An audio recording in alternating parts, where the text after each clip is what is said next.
जानिए इंद्रजाल के रहस्य को। मित्रों, माना जाता है कि गुरु दत्तात्रेय भी इंद्रजाल के जनक थे। चाणक्य ने अपने अर्थशास्त्र में एक बड़ा भाग विद्या पर लिखा है। सोमेश्वर के मानसोल्लास में भी इंद्रजाल का उल्लेख मिलता है। उड़ीसा के राजा प्रताप रुद्रदेव ने कौतुक चिंतामणि नाम से एक ग्रंथ लिखा है, जिसमें इसी तरह की विद्याओं के बारे में उल्लेख मिलता है। बाजार में कौतुक रत्न भांडागार, आसाम और बंगाल का जादू, मिस्र का जादू, यूनान का जादू नाम से कई किताबें मिल जाएगी, लेकिन सभी किताबें इंद्रजाल से ही प्रेरित हैं।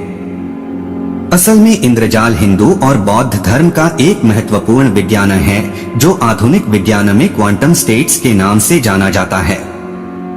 इंद्रजाल एक जाल है जो हीरों से बना है। इस जाल में अनियमित हीरे जड़े हैं। हर हीरा एक आईने के तरह है, जिसमें हर दूसरे हीरे की प्रतिमा प्रतिबिंबित है। इसका मतलब है कि अगर कोई भी हीरे में कोई भी बदलाव आता है, तो उसका प्रतिबिंब हर दूसरे हीरे में आप देख सकेंगे। क्वांटम स्टेटस का विषय भी कुछ इसी प्रकार का है।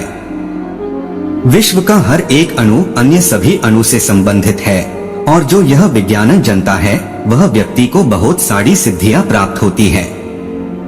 लेकिन यह इंद्र भगवान का एक अस्त्र भी है। इस जाल से भगवान असुरों को बंधित करते थे। यह एक माया है, जो इस इंद्रजाल में पकड़ा जाता, वह उसकी माया में पूरी तरह बंध जाता था। पृथ्वी पर कुछ व्यक्तियों ने इंद्रजाल विद्या को ज्यादा प्रसिद्ध किया।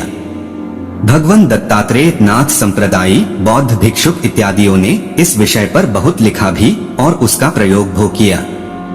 इंद्रजाल बाकी सिद्धियों के तरह आध्यात्मिक स्वरूप का नहीं है, बल्कि आधुनिक विज्ञान की तरह एक तंत्र है। इसमें सम्मोहन होता है, बिना छुए मिलों दूर चीजों के साथ खिलवाड़ की जा सकती है तथा लोगों को भ्रमित भी किया जा सकता है। यह विद्या कैसे प्राप्त की जा सकती है, इसकी जानकारी सिर्फ सिद्ध गुरुओं को है, और सिर्फ गुरु ही इसे आपको सिखा सकते हैं। कोई किताब पढ़ के आप इसे सीख नहीं सकते। आखिर क्या है इंद्रजाल, कैसे करता है यह काम? मित्रों, इंद्रजाल को अक्सर लोग तांत्रिक विद्या, वशीकरण और जादू टोने से जोड़ते हैं। अगर सही मायने में देखा जाए तो इंद्रजाल एक तरह से हमारी आंखों का भ्रम ही है, जिसे हमारा दिमाग पकड़ नहीं पाता है और फिर हम इसके असर में आ जाते हैं। आज के इस वीडियो में हम आपको इसी के बारे में बताएंगे, तो आप वीडियो को अंत तक जरूर देखें। मित्रों, इंद्रजाल का अर्थ इंद्र के जाल से होता है। वेद पुराण में इंद्रदेव को खासकर छली देवता के रूप में दर्शाया गया है, जो सभी को छल लेते थे। इस प्रकार इंद्रदेव के द्वारा बिछाए गए छल शक्ति के जाल को हम इंद्रजाल के नाम से जानते हैं। इंद्रजाल एक प्राचीन विद्या है, जो कि भारत से शुरू हुई और अब पश्चिमी देशों में भी लोकप्रिय हो गई है। इंद्रजाल को जादू विद्या कहना गलत नहीं होगा, हालांकि इस विद्या का गलत इस्तेमाल भी बहुत हुआ है और आज तक भी होता आ रहा है।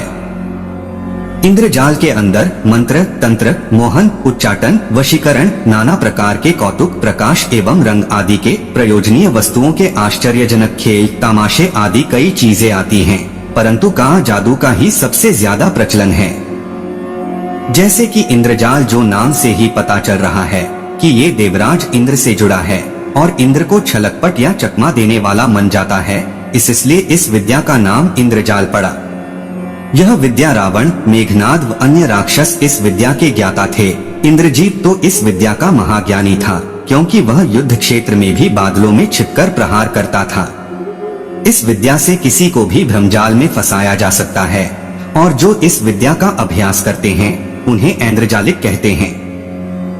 आजकल इसे जादू का खेल कहते हैं, जैसे सर्कस में करतब दिखने वाले, सड़क पर जादू के तमाशे दिखने वाले आदि।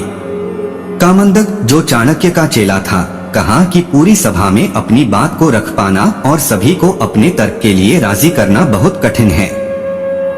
इसलिए उन्होंने इंद्रजाल के राजनीति में प्रयोग के बारे में सुझाव दिया। उनके सुझाव के अनुसार कुछ ऐसा होना चाहिए जिससे दुश्मन की सेना में डर पैदा हो जाए, आसमान में अंधेरा छा जाना, ध्वज का उड़ना आदि हो, जो केवल इंद्रजाल से ही हो सकता है। असल में इंद्रजाल वह है जिस पर हमारी आंखें, दिल और दिमाग विश्वास करने के लिए राजी न हो। अक्सर हमें लगता है कि यह हमारी आंखों का धोखा है, परंतु यह दिमाग की चतुराई से होता है। जादूगरों के हाथ हमारी नजरों और दिमाग से कई तेज होते हैं, इसी कारण हम जादू को समझ नहीं पाते। आप यह सुनकर चौंक जाएंगे कि इंद्रजाल नाम की एक जड़ी भी है और यह अमूमन समुद्री इलाके में पाई जाती है। माना जाता है कि यदि इसे साफ कपड़े में लपेटकर पूजा घर या मंदिर में रखे तो अनेक प्रकार के लाभ होते हैं। इस जड़ी के बारे में यह भी कहा जाता है कि यह किसी भी टोटके को बेअसर कर सकती है। आजकल जो वर्चुअल टेक्नोलॉजी, वीडियो गेम और 3D मूवी चल रही हैं, वह सभी इंद्रजाल की विद्या का ही नतीजा है। रावण इस विद्या को जानता था। रावण के 10 सिर होने की चर्चा रामायण में आती है। वह अपने दुश्मनों के लिए इंद्रजाल बिछा देता था, जिससे कि दुश्मन भ्रमित होकर उसके जाल में फंस जाता था। राक्षस मायावी थे और वे अनेक प्रकार के इंद्रजाल जानते थे। दरअसल आजकल इसे जादूगरों की विद्या माना जाता है। इंद्रजाल जैसी विद्या चकमा देने की विद्या है। आजकल की भाषा में इसे भ्रमजाल कह सकते हैं। खासकर अपने प्रतिद्वंद्वियों को कैसे भरमाया जाए और उनके इरादों को कैसे नीचा दिखाया जाए, इसके लिए जो उपाय किए जाते वे इंद्रजाल के उपाय कहे गए और इस विद्या के कर्ता को ऐन्द्रजालिक कहते हैं। अर्थात जो व्यक्ति भ्रमजालों का प्रदर्शन करता है, प्राचीन काल में ऐन्द्रजालिक और वर्तमान युग में एक जादूगर कहलाता है। जादू का खेल ही इंद्रजाल कहलाता है। मदारी भी बहुधा ऐसा ही काम दिखाता है। सर्कस के भ्रमपूर्ण कर्तबन करने वाले, बाजीगर, सड़क पर जादू दिखाने वाले आदि सभी लोग ऐन्द्रजालिक हैं। हालांकि मध्यकाल में इस विद्या का बहुत दुरुपयोग हुआ।